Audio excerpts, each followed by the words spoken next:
Aké máš pocity pred predstavením?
A iba toto?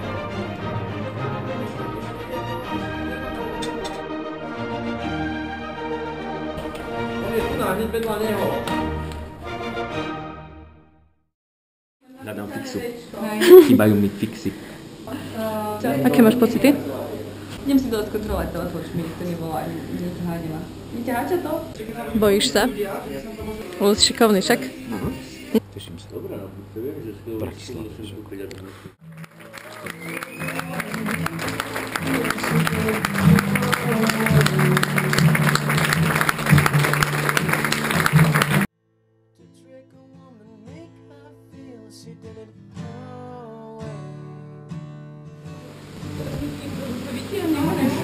Môžem... Čo pravíte na predstavenie? Super, najviac sa nám páčili vaše pohľady na záver tých scén, vždycky, že veľmi pekné. Titul náročný, ale díky. Čo hovoríte na predstavenie? Aké máte dojmy? Výborné. Výborné. Ja som príjemne prekvapený a veľmi sa mi ľúbil divadelné predstavenie. Poznám týchto hercov od 2006 roku, ináč, že som Slovák a Srbska. Keď som počul, že hrajú to v Bratislave, tak som si ich prišiel pozrieť. Takže teraz bolo to super aktívne, bolo to. Ďakujem pekne. Bolo to veľmi dobré. Páčil som na tom tie dve roviny. Tragická a to tragikomická. Bolo to veľmi dobré. Držíme palce na ďalších chorách, aby sa vám darilo.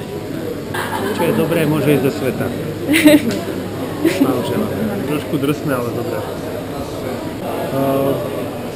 Trošku drsné znamená, že v niektorých momentoch, že či to nie je už cez čiaru, ale ustáli to, myslím, že mohlo to dopadnúť oveľa horšie, mohlo to byť oveľa cynickejšie, toto bolo také, že akurát aj sa človek na to mohol zasmieť, aj zamyslieť, aj herecky zvládnu to dobre.